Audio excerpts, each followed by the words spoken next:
Kahit sinong sundalo ay sanay sa putok ng baril, sa sigaw ng gayera, sa amoy ng pulbura at dugo. Pero walang sinuman ang tunay na handa kapag ang kalaban ay hindi tao, kundi nilalang na matagal ng kinatatakutan sa mga alamat. Ito ang kwento ni SGT, Elias de la Cruz, dating sundalo ng Philippine Army. Isang taong halatang pagod na sa laban hindi lang sa gayera, kundi peti sa sarili niyang buhay. Mula pa pagkabata, hindi naging madali ang tinahak niyang landas. Iniwan ng ama, namatay ang ina sa sakit, lumaki sa lola na walang sapat na pera para sa pagkain. Sa murang edad, natutunan niyang magtiis, lumaban, at manahimik kahit masakit. Pero kahit sanay na siya sa hirap, may mga sugat sa puso ni Elias na hindi kayang gamutin ng kahit anong gamot. Isa na rito ang pagkamatay ng kanyang nakababatang kapatid na si Romel. Kinagat daw ng aso sa probinsya, pero hindi naniwala si Elias. Dahil ilang linggo bago mamatay si Romel, may mga kinuwento na ito sa kanya na tila ba imposible. Mga matang pula sa dilim, mga boses na umaawit sa hating gabi, at isang matandang babae na palaging nakatitig sa kanya tuwing gabi, kahit sarado naman ang mga bintana. Pagkalipas ng ilang taon, nag-resign si Elias sa serbisyo. Akala ng iba, dahil sa trauma. Pero ang totoo, may mas malalim siyang dahilan. Gusto niyang hanapin ang pinagmulan na kasamaan na pumatay sa kapatid niya. Ang huling binanggit ni Romel bago siya namatay. Kuya, may mga aswang sa baryo ni Lola. Hindi siya pinaniwalaan ng ibang kamag-anak. Baka nasobrahan lang sa takot, sabi ng doktor. Hallucination lang yan. Ani ng pari, pero sa Elias, hindi matahimik. Ay noong makabalita siya na may ilang misteryosong pagkawala ng bata at buntis sa bayan ng San Nicolas, ang perehong baryo kung saan lumoki ang kanyang ina, hindi na siya nagdalawang isip. Nag-empake siya, kinuha ang luma niyang baril, at bumalik sa lugar na matagal na niyang tinakasan. Pagdating niya sa baryo, tahimik ang paligid, pero hindi yung tipong mapayapa, kundi yung katahimikan parang may nakatagong panganib. Tila ba pinipigil ng mga tao ang bawat kilos, bawat salita. Lahat ng bata nasa loob ng bahay kahit umaga pa lang. Ang mga matatanda, puro dasal at sige ng tawid ng sagrado sa mga pintuan. Parang lahat may alam, pero walang gustong magsalita.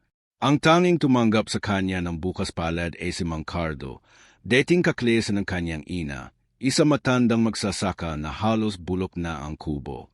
Doon muna tumuloy si Elias habang nagsisiyasat. At sa mga unang araw niya sa baryo, may mga napansin na siyang kakaiba. Tuwing 2:00 na madaling araw, may maririnig siyang tila iyak ng sanggol sa kagubatan. Hindi lang minsan, kundi halos gabi-gabi.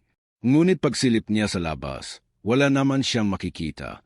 Isang gabi, nagdala siya ng flashlight at baril at sinundan ang tunog. Pero habang lumalalim siya sa kakahuyan, bigla na lang tumigil ang iyak. Kapalit nito ay bulong.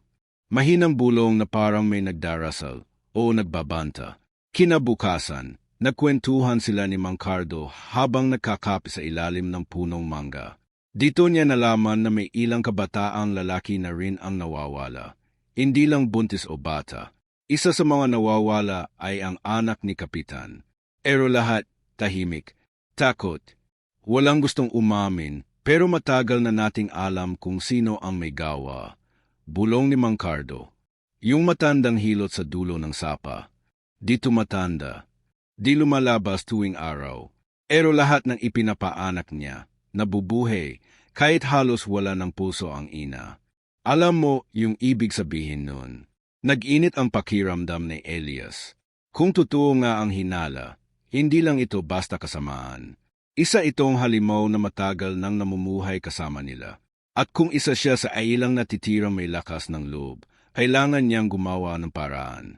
Ngunit hindi rin siya nag-iisa. Sa tabi niya ay si Aling Sebel, ang apo ni Mang Cardo, at ang pinakamatagal nang naninirahan sa baryo bukod sa matanda. Tahimik lang si Aling Sebel, pero matalas ang mata. Isang gabi, bigla siyang lumapit kay Elias habang naguhugas ito ng kamay sa puso.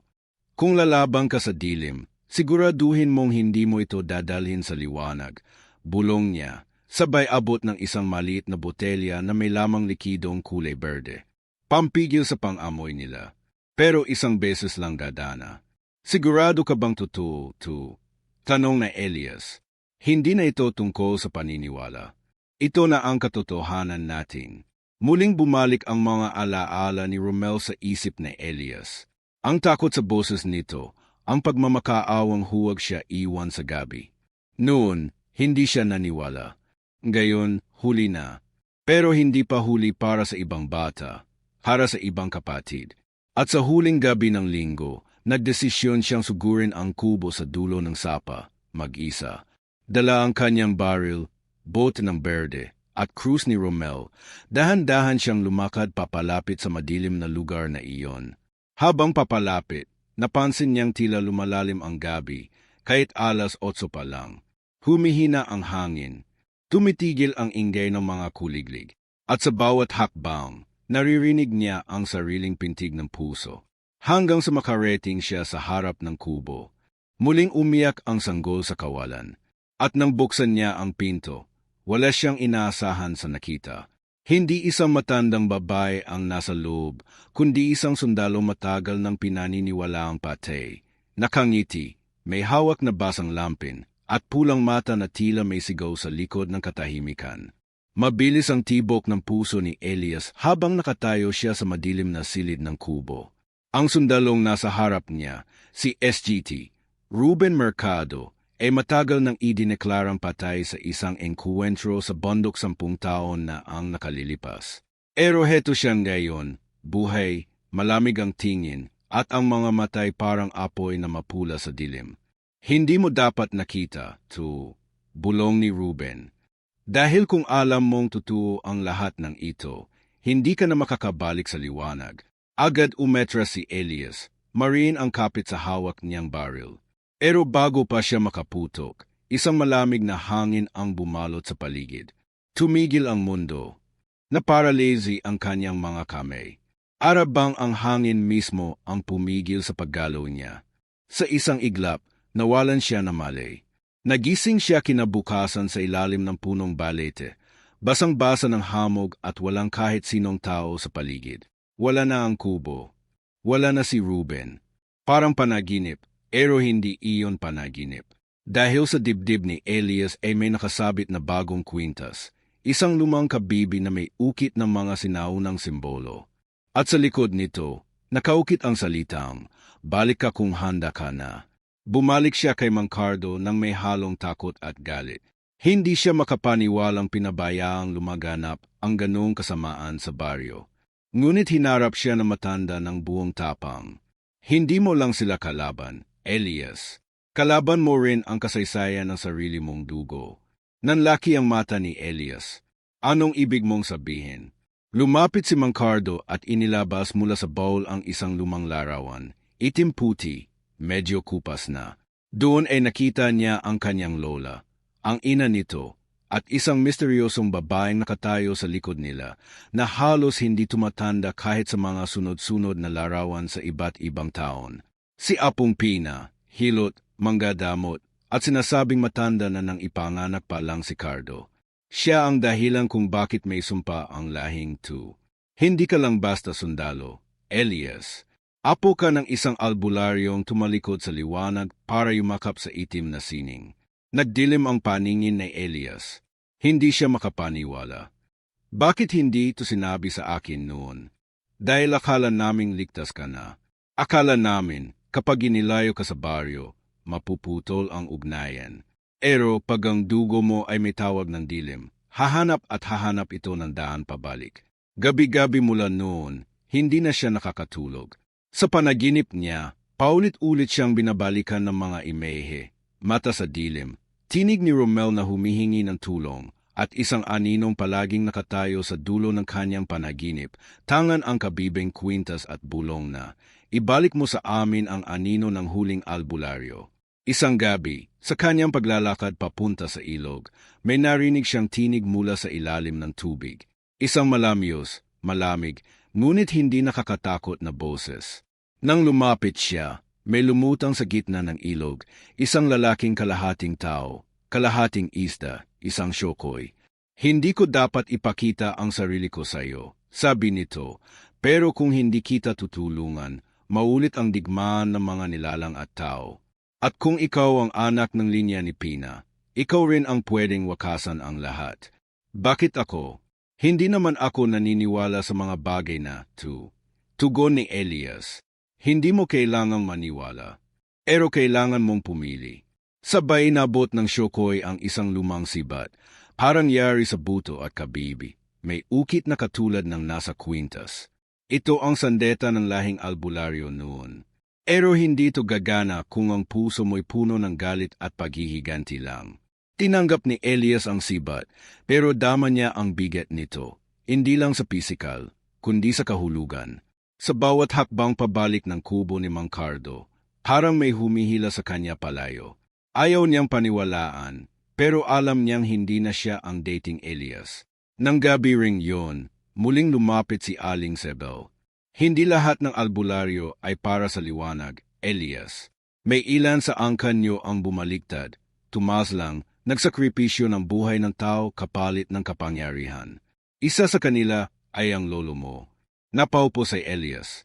Hindi na siya makapagsalita.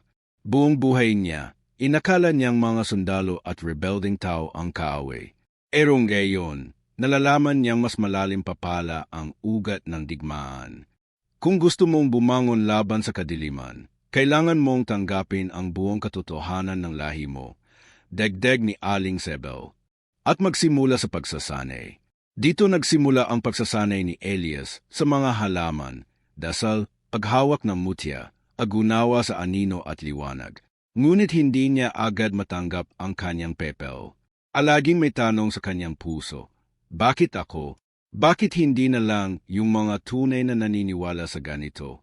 Ngunit sa bawat gabi na may nawawalang bata, sa bawat bulong ng kuliglig sa dilim, sa bawat panaginip ni Romel, alam niyang hindi na siya pwedeng umurong. Sa huling araw ng linggong yon, habang nagpapahinga siya sa ilalim ng puno ng acacia, may biglang lumapit sa kanya, isang batang babae, may dalang basket ng prutas. Tahimik lang ito, pero nang magtama ang mga mata nila, may malamig na haplos na gumapang sa batok ni Elias. Sabi na inay ko, ikaw daw ang huling pag-asa namin, bulong ng bata. Pero, pag hindi ka nanalo, ikaw rin daw ang huling magdadala ng dilim sa buong bayan. Napapitlag si Elias. Ngunit nang lingunin niya ulit ang bata, wala na ito. Ang basket, naiwang may dugo ang ilalim. Malamig ang gabi. Ang katahimikan ng paligid ay tila ba may dalang bigat. Nakatayo si Elias sa harap ng lumang simbahan sa gitna ng baryo, ang dating sagrado. Gayo'y tila iniiwasan ng lahat. Luma na ang kahoy ng pintuan. May mga basag na bintanang may nakasampay na tuyong dahon ng niyog. Hindi niya alam kung bakit siya dinala ng mga paa niya roon, pero nararamdaman niyang may kailangan siyang marinig o maramdaman. Sa dibdib niya ay nakasabi pa rin ang kabibi, at sa gilid ng baywang ang lumang sibat na ibinigay ng Shokoy. Mabigat ang kanyang mga hakbang, hindi dahil sa pagod ng katawan, kundi dahil sa bigat ng isip. Bakit siya? Anong karapatan niyang maging tagapagtanggol ng isang bayang hindi naman siya kinikilala? Isang lahing tinakwil siya, nilihiman, iniwan siyang mag-isa sa mundo. Naalala niya ang araw na pumanaw ang kanyang ina. Isang gabi ng bagyo, habang nag-aagaw buhay sa ospital, si Elias lang ang nandoon. Wala ni isa man sa mga kamag-anak mula sa baryo. Hindi rin nila ibinahagi noon ang dahilan ng pagkamatay nito. Sabi ng doktor, sakit sa dugo, pero may mga marka sa lig ng kanyang ina, mga sugat na tila hindi gawa ng karaniwang sakit. At sa huling bulong nito bago mamatay, iisa lang ang sinabi, patawarin mo si lola mo. Napakuyom ang kamao ni Elias. Ilang taon na niyang kinalimutan ang mga tanong. Itinapon sa hukay ng pagkabata ang hinanakit. Erong gayon, isa-isa itong bumabalik at ngayon kailangan niyang harapin. Ang sakit ng pagkabigo, ang tanong kung bakit siya iniwan ng pamilya habang sila'y tahimik na nakikisalamuha sa kasamaan. Sa di kalayuan, may narinig siyang kaluskos. Mabilis, magaan, tila hindi lakad ng tao. Agad siyang nagbuntong hininga at hinugot ang sibat. Luminga siya, inakiramdaman ang paligid. May aninong dumaan sa likod ng dambana. Sumunod siya, mabagal ang hakbang, handang umatik kung kinakailangan. At doon niya nakita, isang batang lalaking nakatayo sa likod ng altar, adungis, nanginginig at may hawak na punit-punit na laruan. Tiningnan siya ng bata, nanlilisik ang mga mata. Hindi ka nila gusto rito, sabi nito. Lahat ng ipinanganak sa liwanag, sinusunog ng dilim. Hindi pa man siya nakakakilos, biglang bumaliktad ang anyo ng bata. Lumoki ang katawan nito, tumalim ang mga kuko, lumabas ang matatalim na ngipin, at sa isang iglap ay naging isang halimaw, kalahating tao, kalahating aso, may dila na parang ahas. Sumugod ito kay Elias, mabilis, parang hangin. Napaurong siya, pero mabilis din ang kanyang sagot. Iniharap niya ang sibat, at sa unang tama nito sa balat ng nilalang, bigla itong umurong na tila na sugatan hindi sa katawan kundi sa kaluluwa. Umatras ito, sumigaw na matinis, at biglang naglaho sa anino ng simbahan. Hingal na hingal si Elias. Hindi siya sanay sa ganitong laban. Hindi ito kasing linaw ng digmaang kinasanayan niya noon. Dito, hindi mo alam kung kailan atik ang kalaban, kung sino ang kakampi, at kung sino ang aswang sa katauhan ng karaniwan. Pagbalik niya sa kubo ni Mang Cardo, nagulat siya sa itsura na matanda. Halatang may alam ito. Isa na namang sugo ng dilim ang sumusubok sa iyo, ani Cardo habang nilalagyan siya ng langis sa mga gasgas. Pero huwag kang makamali, Elias. Habang lumalapit ka sa katotohanan, lalong dadami ang gustong pumatay sa iyo. Hindi ako bayani, tugon na Elias. May galit pa rin ako sa puso, sa pamilya ko, sa mga taong nanahimik habang namamatay ang nanay ko, habang tinatakpan nila ang katotohanan sa pagkamatay ni Romel. Hindi ako karapat-dapat. Alam mo bang si Apong Pina, ang albularyong sinasabi nilang sumira ng lahi natin, ay hindi talaga ang sumumpa sa baryong 2. Ani Mang Cardo, habang pinipiga ang isang tuyong dahon sa kanyang palad. Siya ang unang lumaban sa tunay na pinuno ng dilim, isang aswang na may kakayahang manghawa ng iba sa pamamagitan ng sumpa sa dugo. Ayat kung ang dugo mo'y may halong liwanag at dilim, ikaw lang ang may lakas na wakasan 2. Tumahimik si Elias. Hindi niya alam kung ano ang mas mahirap, ang tanggapin ang kasalanan ng kanyang lahi, o ang patawarin ang sarili niyang pamilya sa mga kasalanang hindi naman siya ang may gawa. Kinabukasan, habang nasa gubat para sanayin ang kanyang katawan, naramdaman niya ulit ang presensya ng Shokoy. Ngunit ngayon, hindi ito lumitaw sa tubig. Sa halip, lumabas mula sa anino ng mga puno ang isang diwata. Puti ang kasyutan, mahaba ang buhok, at ang mga metay kulay ginto. Siya raw si Leia, tagapangalaga ng mutya ng tubig at liwanag. Elias, aniya, ang sibat na dala mo ay isa sa 3 sandata na matandang digmaan. Ang mutya ng kabib ay susi sa paglapit sa huling kapangyarihan. Pero bago mo tulubos na magamit, kailangan mong tanggapin ang totoo, na hindi mo kailangan maging perpekto para maging tagapagligtas. Kailangan mo lang piliin kung kaninong panig ka, sa liwanag o sa dilim. Biglang lumindo, umalon ang lupa, at mula sa gitna ng kagubatan, may umuusbong na malaking nilalang, itim ang katawan, may pakpak ng paniki, at mga matang tila hukay ng apoy. Nagbabanta ang langit sa pagbuhos ng ulan habang namumutla ang kalangitan ng San Nicolas. Sa hangin pa lang ay dama na ang pagbabago, malamig, mabigat, parang laging may nakamasid. Sa bawat anino ng puno, sa bawat likod ng bahay, may pakiramdam na parang may nakatayo roon, hindi tao, hindi hayop, kundi isang bagay na lumalakad sa pagitan ng buhay at kamatayan. Sa baryo, unti-unting nakakagulo.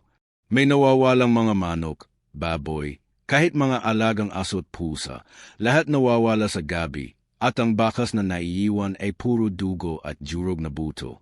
May isang ina na umiyak sa gitna ng pelengke, hawak ang basang kumot ng kanyang sanggol. Nasa tabi ko lang siya kanina, isang iglap lang nawala na. Walang gustong magsalita ng direkta, pero lahat ay takot. Ang mga tanod ay hindi na nagroronda, ang simbahan ay isinara, at kahit ang kapitan, na deity matapang at palaging nag-aanyaya ng pulong, ay hindi na lumalabas sa kanyang bahay. Si Elias, kahit sanay sa digmaan, ay ramdam na ramdam ang kilabot sa dibdib. Hindi ito katulad ng laban sa mga rebelde. Hindi ito labang barilan. Ito ay labang hindi mo alam kung kailan sisiklab. Isang laban sa takot, sa anino, sa kasaysayang pilit niyang nilalabanan.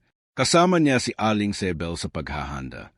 Sa silong ng kubo ni Mang Cardo, pinapanday nila ang mga lumang armas, mga palaspas na isinalang sa apoy ng banaba, mga boteng may langis ng niyog at jurog na bawang, at ang pinakabago, isang singsing na yari sa pilok at nilubog sa tubig ng ilog kung saan lumitaw ang syokoy. Mamaya, kung kailangan mong pumili, huwag mong hayaan ang galit ang mangibabaw, sabi ni Sebel habang tinatahi ang tela ng anting-anting. Dahil kahit gaano kakalakas, kapag ang loob mo'y binulag ng puot, madali kang mapapasok. Hindi sumagot sa Elias. Abala siya sa paghasa ng sibat, pero ang isip niya ay nasa malayo.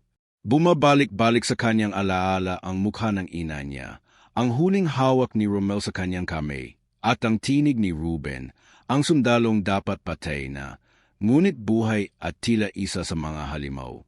Kung totoo nga may dugo akong galing sa kadiliman, baka hindi ako nararapat sa laban na to. Bulong niya sa sarili. Narinig ni Sebel. Kung ang bawat tao na may kasalanan sa lahi ay hindi na pwedeng bumangon, wala na sanang natitirang pag-asa sa mundo. Tumayo siya at inilapit ang kanyang kamay sa balikat ni Elias. Hindi mo pinili ang dugo mo, pero pinipili mo kung ano ang gagawin mo sa sarili mong gayon. Bigla silang napatigil. Mula sa labas ng kubo ay may narinig silang malalim na ungol, parang mababang alingaw-ngaw. Sumilip si Elias sa bintana. Walang tao. Pero ang mga dahon sa puno ng mangga ay umikot sa air, kahit walang hangin. Biglang nagdilim ang paligid. Mabilis. Hindi dahil sa ulap, kundi dahil sa anino na bumalot sa paligid. Dumapa sila. Tumahimik si Sebel at sinenyasan si Elias na huwag gumalaw. Sa labas, may mga yabag, hindi mga paang tao, kundi mga paa ng hayop, matutulis, may tunog na parang kinakaladkad ang lupa. Maya-maya pa'y narinig nila ang isang sigaw mula sa kabilang bahay. Isang lalaking tinig, humihingi ng saklolo. Sumunod ang tinig ng basag na bubong, kasunod ang sigaw ng isang batang babae. Tetay, huwag mo sila buksan.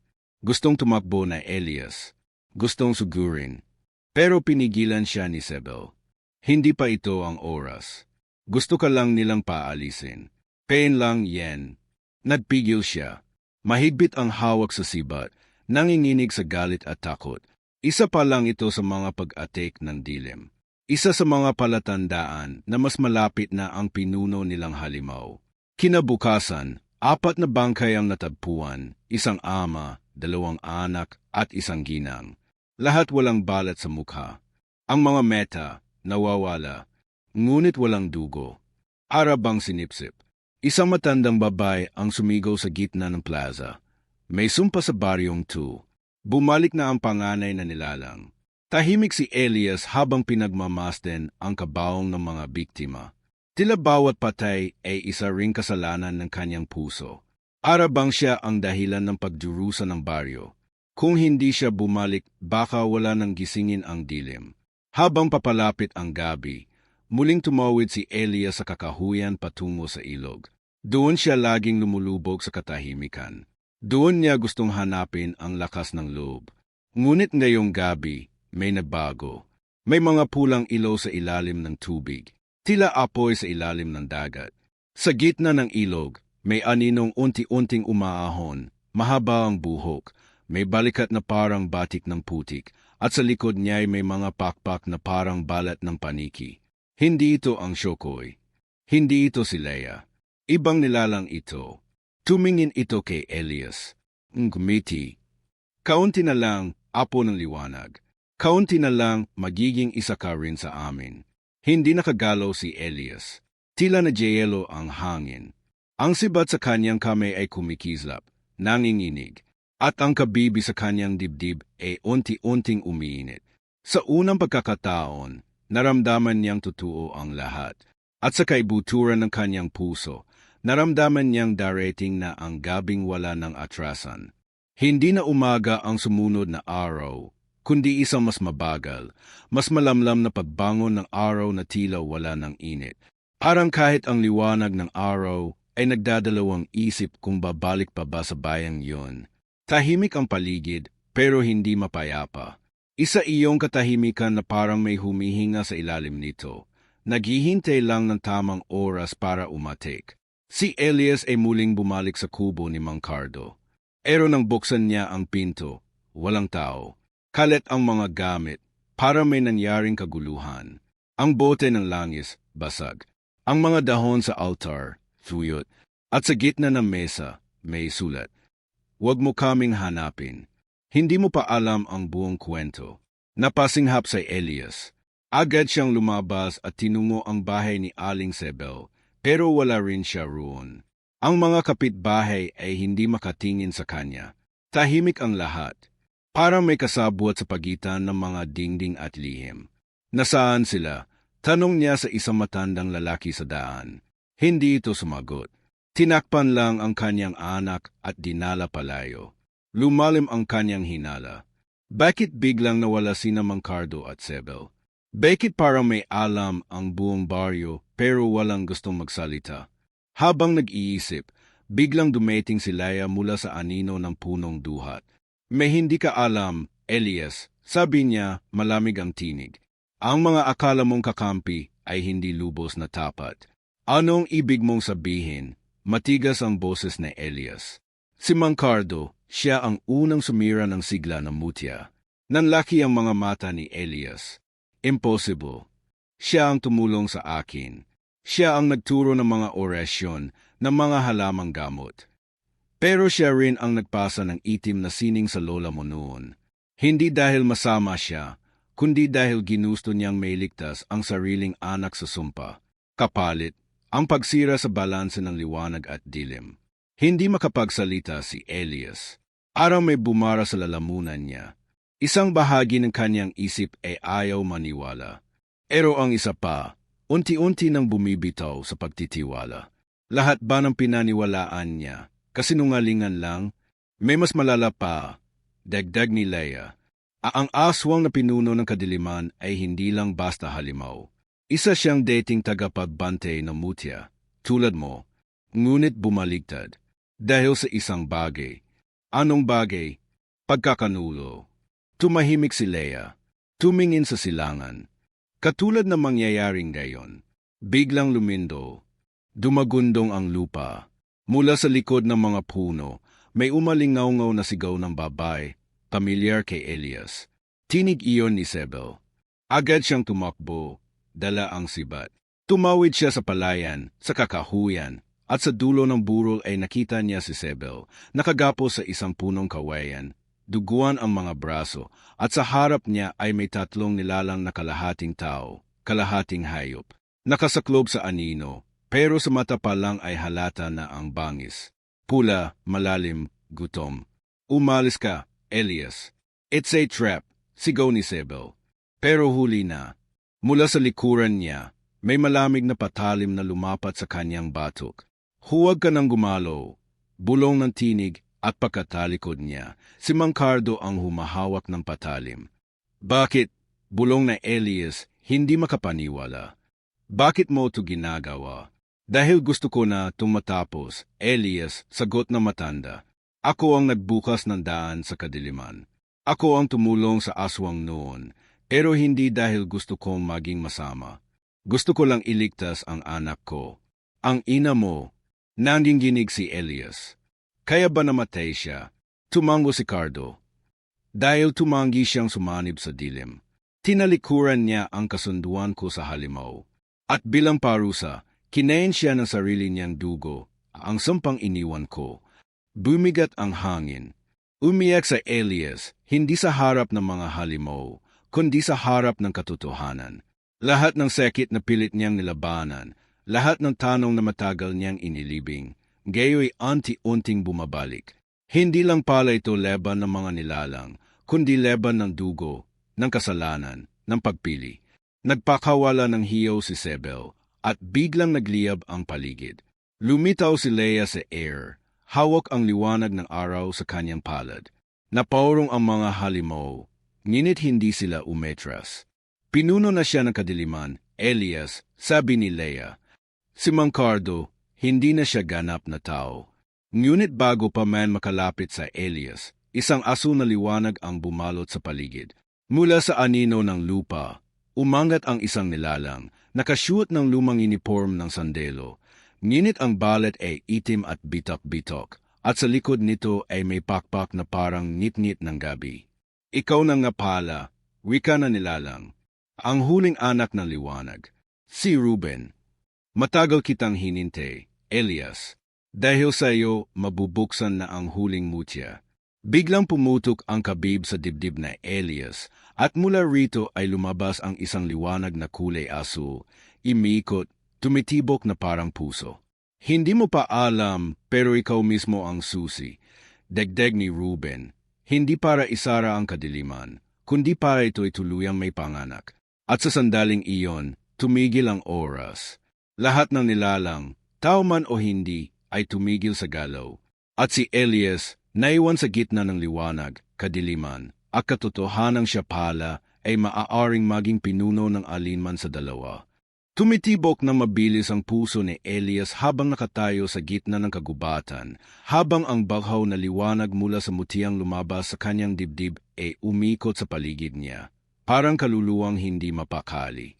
Sa harap niya, si Ruben, dating sundalo, gayo'y halimaw ng dilim, unti-unting umahon sa buong anyo ng kanyang kapangyarihan. Ang kanyang katawan ay mistulang abo na ginawang laman, ang mga mata ay hukay ng apoy, at ang boses nito'y parang libing ng panahon. Elias, bulong ni Ruben, hindi mo na mababawi ang lahat, pero may pagkakataon ka pa. Isang pagpili.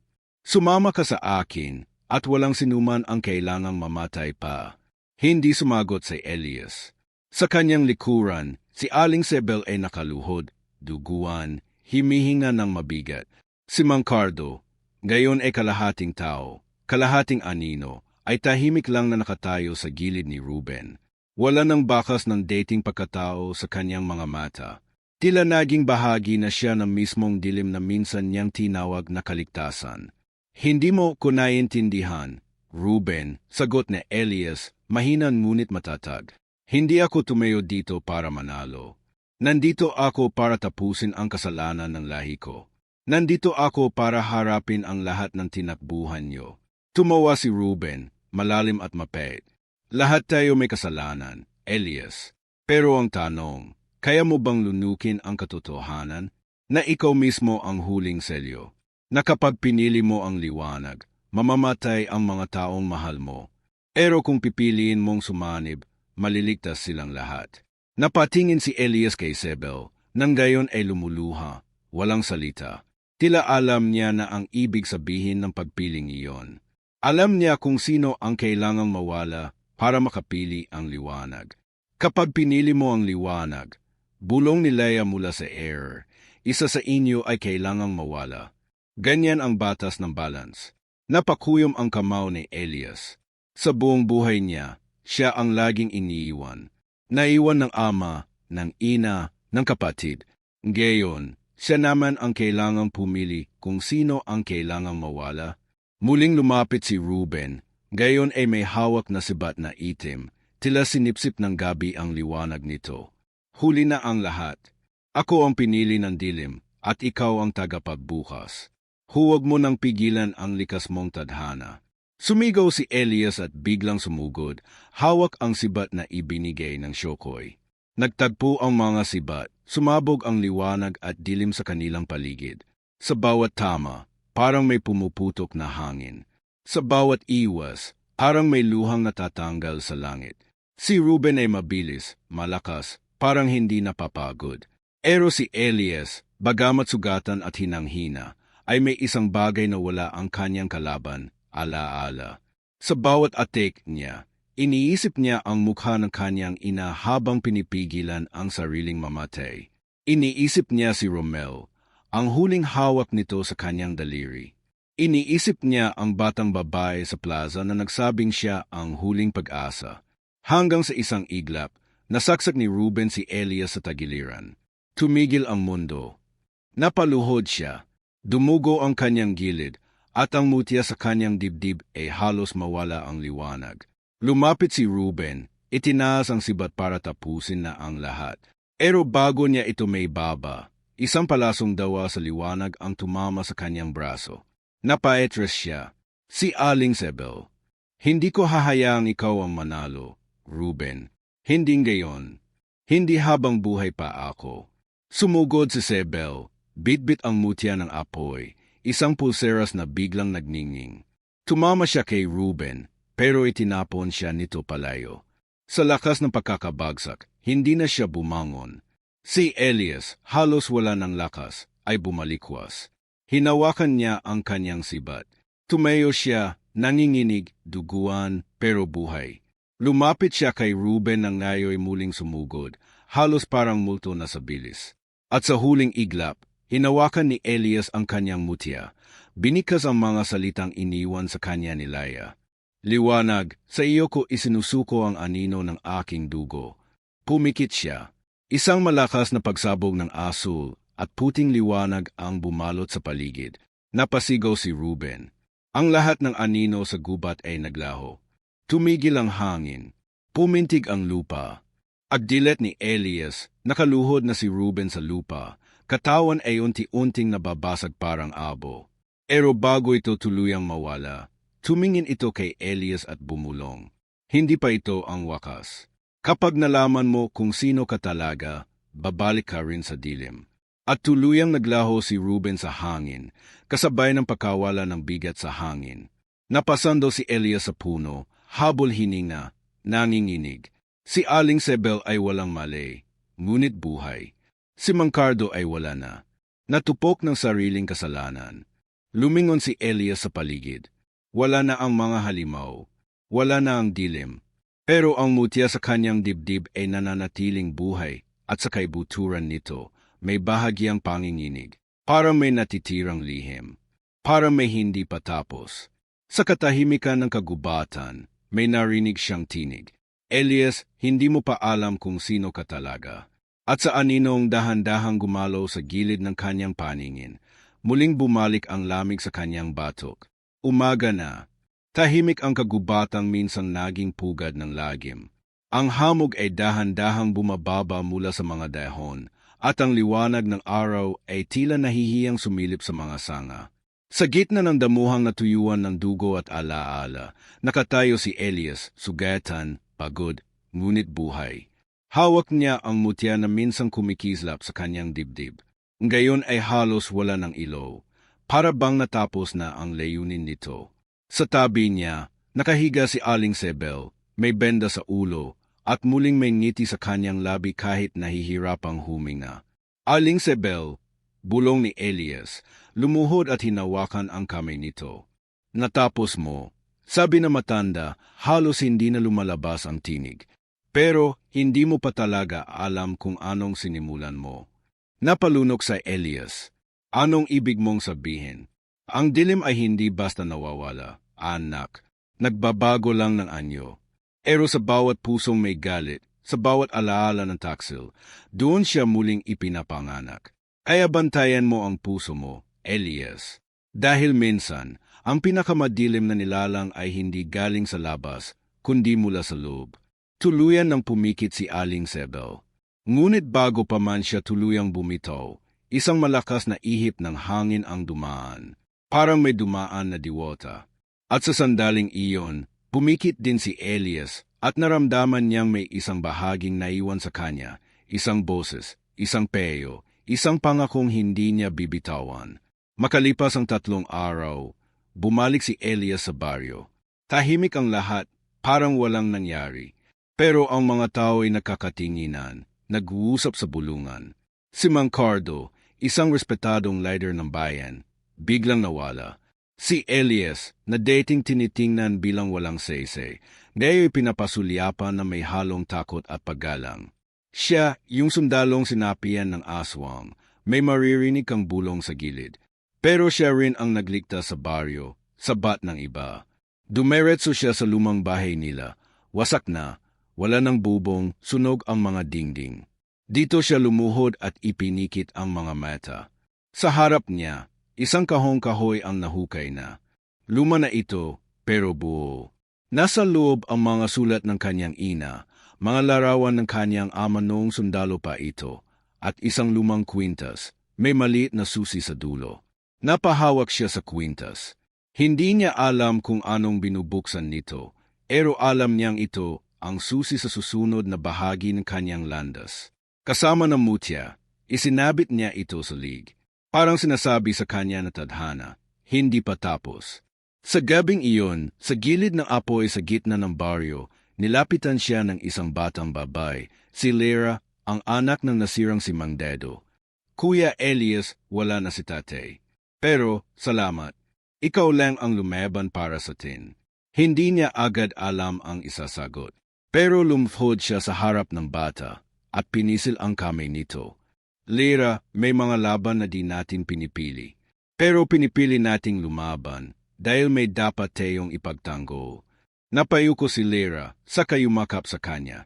Tahimik lang sa Elias habang pinagmamasdan ang langit. Wala ng asul na liwanag, wala ng boses ng diwata. Pero may bituin na muling kumikislap. Arang sinasabi sa kanya na kahit nawawala ang liwanag, may gabay pa rin. Sa mga sumunod na linggo, unti-unting bumalik ang baryo sa normal. Pero si Elias, kahit tanggap na ng karamihan, ay alam na hindi na siya katulad ng dati. Marami pa siyang hindi naiintindihan tungkol sa kanyang ama, sa kanyang ina, sa tunay niyang pinagmulan, at sa boses na laging bumubulong kapag mag-isa siya. Babalik ang dilim. Ikaw ang huling tagapagbantay. Isang gabi bago siya umalis, pumunta siya sa libingan ni Aling Sebel. Inilapag niya roon ang mutya. Gayon ay wala ng liwanag, ngunit puno pa rin ng alaala. Salamat, Inay, bulong niya. Hindi mo ako pinabayaan. Hindi kita tunay na ina, pero ikaw ang nagturo sa akin kung paano magmahal at kung paano lumaban para sa tama. Tumayo siya at sa kanyang likuran ay dumopo ang isang puting uwak, isang hayop na di karaniwang makikita sa bayan. Tumingin ito sa kanya, saka tumilapon sa langit. Kinuha ni Elias ang bag na puno ng mga lumang sulat, sandeta at ang susi. Sa kanyang puso, may halong lungkot at liwanag. Dahil sa wakas, alam na niya kung sino siya. Hindi tagapagligtas, hindi sundolo, kundi isang anak ng kasaysayan, tagapagdala ng sugat at pag-asa. Umalis siyang walang paalam, walang sigawan, walang kwento. Isang anino sa ilalim ng araw. Pero sa kanyang nilalakaran, ang bawat yapak ay may dalang pangako. Na kung muling bumalik ang dilim, hindi na siya tatakbo. Hindi lahat ng bayani ay nagwawagi sa liwanag. Minsan, ang tunay na tagumpay ay ang pagpiling lumaban, kahit alam mong baka matalo ka. At sa puso ng isang sugatang sundalo, naroon ang tunay na liwanag, tahimik, totoo, at walang kapalit.